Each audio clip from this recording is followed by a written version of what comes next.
பயம் வாழ்க்கையில் நம்ம தொடர்ந்து பயந்துக்கிட்டே தான் இருக்கோம். ஏன் பயப்படுறோம், எதுக்காக பயப்படுறோன்னே தெரியாது. ஆனால் நம்ம தொடர்ந்து பயந்துக்கிட்டே தான் இருக்கோம். இந்த வீடியோ பதிவில் பயம் எப்படி வருது, நம்ம அதை எப்படி தகர்த்தெறியணும் அப்படின்றத இந்த வீடியோ பார்க்க போகிறோம். இந்த வீடியோ முழுமையாக பாருங்கள்.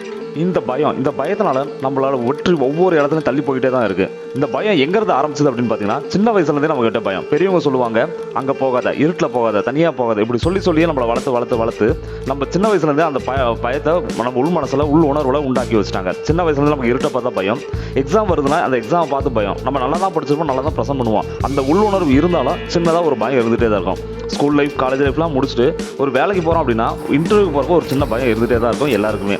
ஸோ எப்படி இருக்கும், புது அட்மாஸ்பியர், புது இடம் எப்படி இருக்குன்ற உள்ளுணர்வுக்குலாம் அந்த பயம் கலந்துகிட்டே தான் இருக்கும். இப்படி நம்ம வாழ்க்கையில் எல்லா விஷயமும் தொடர்ந்து அந்த பயம் இருந்துகிட்டே தான் இருக்குது. இந்த பயம் தான் நம்மளுடைய வாழ்க்கையை மொத்தமாக அழிச்சுட்டே இருக்குது. இந்த பயத்துடைய உச்சக்கட்டம் எதுன்னு கேட்குறீங்களா? நம்மளுடைய வருங்காலத்தை பற்றின பயம் தான். நம்ம ஒரு ரொட்டீன் லைஃப்குள்ளே தான் வாழ்ந்துகிட்டு இருக்கோம். இந்த ரொட்டீன் லைஃப்குள்ளே வாழ்கிறப்ப நம்மளுடைய ஃபியூச்சர் எப்படி இருக்கும், எப்படி போகும், நம்ம இதுக்கப்புறம் எப்படி மூவ் பண்ணுவோம் அப்படின்ற ஒரு பயம் எல்லார் மனசுலையுமே கண்டிப்பாக இருந்துகிட்டே இருக்கும். ஏன்னா ஸ்கூல் லைஃப், காலேஜ் லைஃப் இதெல்லாம் ஒரு விதமான வாழ்க்கை. அதுக்கப்புறம் நம்ம கெரியர் ஸ்டார்ட் ஆகிறப்போ கெரியர் நம்ம டெவலப் ஆகணும், அது முன்னேறணும், அடுத்த கட்டத்தை நோக்கி போய்கிட்டே இருக்கணும். இந்த ஒரு எண்ணம் இருந்துகிட்டே இருக்கும். ஸோ இந்த ஒரு எண்ணத்தில் நம்மளோட எதிர்காலத்தை பற்றின கவலை நிச்சயம் எல்லாருக்கும் இருந்துகிட்டே இருக்கும். பயம் இருக்க வேண்டியதான். அது அந்த பயம் ரொம்பவே நம்மளை ஆட்டி பழகிற அளவுக்கு இருக்கக்கூடாது. இந்த பயம் எப்படி வருதுன்றது இப்போ புரிஞ்சிருப்பீங்கன்னு நினைக்கிறேன். அதாவது சந்தோஷம், துக்கம், நம்மளுடைய மகிழ்ச்சி, கவலை, இதை மாதிரி தான் பயமும் நம்மளுடைய உள்ளுணர்வில் கலந்துகிட்டே இருக்குது. இந்த பயத்தை நீங்கள் தூக்கி எறிஞ்சிட்டா போதும். இந்த உள்ளுணர்வில் இருந்து நம்ம தூக்கி எறிஞ்சிட்டு ஒன்றும் இல்லை, ஏதாவது பார்த்துக்கலாம் அப்படின்ற ஒரு தன்னம்பிக்கையோடு நீங்கள் செயல்பட்டால் போதும். கண்டிப்பாக எல்லாமே நம்மளால் பண்ண முடியும். இந்த பயன்ற உணர்வை சின்ன வயசுலேருந்தே பெரியவங்க நம்மகிட்ட திணிச்சுக்கிட்டே வந்துட்டாங்க. ஸோ அதனால தான் நம்ம இன்னமும் அந்த பயத்தோடய இருந்துருக்கோம். நம்ம வளர்ந்து பெரியவங்களானாலும் எதுக்கெடுத்தாலும் பயப்படுறது இதுதான் ரீசன். ஸோ இந்த சமூகம், இந்த சூழ்நிலை, நம்மளுடைய வீடு, நம்மளுடைய பெற்றோர்கள், இவங்க எல்லாமே நம்மளை சொல்லியே அந்த மாதிரி வளர்த்துட்டாங்க. ஸோ நீங்கள் அந்த தப்பை பண்ணிடாதீங்க.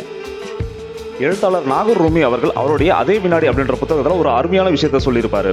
அது என்னன்னா, அவருடைய மூத்த மகள் அவங்க பிறந்ததுலேருந்து எப்படி சிந்திக்கணும் அப்படின்றத பயிற்சி கொடுத்துருக்கேன் அப்படின்ற மாதிரி சொல்லியிருப்பாரு. அதாவது பெண் குழந்தையா பிறந்தவங்க ஒரு காலத்துக்கு அப்புறம், ஒரு கட்டத்துக்கு அப்புறம் அவங்க திருமணமாகி அவங்களும் குழந்தைய பிரசவிக்க வேண்டிய சூழ்நிலை வருது.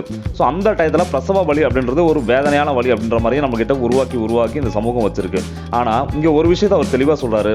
வலின்றது மனுஷன் பொறுக்கிற அளவுக்கு தான் கடவுள் கொடுப்பார். எந்த ஒரு வலியாக இருந்தாலும் அது நம்ம பொறுக்கிற அளவுக்கு தான் இருக்கும், நம்மளால தாங்கிக்கூடிய அளவுக்கு தான் இருக்கும். எடுத்துக்காட்டாக ஒரு மாடு கன்று ஈனுது, ஒரு ஆட்டுக்குட்டி கன்று ஈனுது, அதுங்க எல்லாமே அந்த பெயினை அழகாக அக்செப்ட் பண்ணிக்கிட்டு அந்த வலியை ரொம்ப எக்ஸ்ட்ரீம் லெவல் வலிலாம் இல்லை, அதால் தாங்கிக்கூடிய வலி தான் அது, அந்த வலியும் இருக்குது, அதை தாங்கிக்கிட்டு தான் அது பிரசவம் பண்ணுது அப்படின்னு சொல்லிட்டு அவருடைய பெண்ணுக்கு சொல்லி வளர்த்துருக்காரு. அந்த பிரசவ நேரத்தில் அந்த பெண்ணும் தயாராகிறாங்க, ஹாஸ்பிட்டலுக்கு போகிறாங்க, அவங்களோட சேர்ந்து ஒரு 2 பெண்களும் பிரசவிக்கிறாங்க.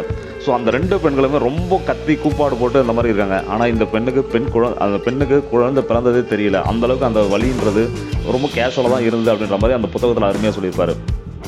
இதில் நாம் என்ன தெரிஞ்சுக்கிறோம் அப்படின்னா, மனசளவில் நாம் என்ன நினைக்கிறோமோ, நாம் என்ன தயார்படுத்துகிறோமோ, நம்மளுடைய உள்ளுணர்வு என்ன சொல்லுதோ அதுதான் அங்கே நடக்கும். அதாவது நீங்கள் பயந்துகிட்டே ஒரு வேலையை செஞ்சீங்கன்னா அது அந்த வேலை தப்பாக தான் முடியும். நீங்கள் அதே பாசிட்டிவ் திங்கிங்கோட ஒரு வேலையை செய்கிறீங்க அப்படின்னா அந்த வேலை கண்டிப்பாக பாசிட்டிவாக தான் முடியும். இந்த உலகத்தில் கடவுள் படைச்ச உயிரினங்களே ரொம்ப சிறப்பானது எது நீங்கள் நினைக்கிறீங்க? கண்டிப்பாக நம்மளுடைய மனித இனம் தான். ஏன்னா நம்ம ரொம்ப தனித்தன்மை வாஞ்சவங்க. காரணம், நம்மகிட்ட சிந்திக்கக்கூடிய 6வது அறிவு நம்மகிட்ட தான் இருக்குது. இங்கே ஒரு விஷயத்தை நல்லா புரிஞ்சுக்கங்க. மனுஷன் போராட்டத்தோட தான் வாழ்க்கையை துவங்குறான். கருவாகிற குழந்தை தாயோட வயிற்றில் போராட்டத்தோட தான் வளருது. வளர்ச்சி காலம் முடிஞ்சு உதைக்க ஆரம்பிச்சு முட்டி மோதி தான் இந்த பூமியை வெளியே பார்க்குது. இந்த போராட்டத்தின் கூட தான் மனுஷன் தன்னுடைய சாதனையை மண்ணில் நிலைநிறுத்துறான்.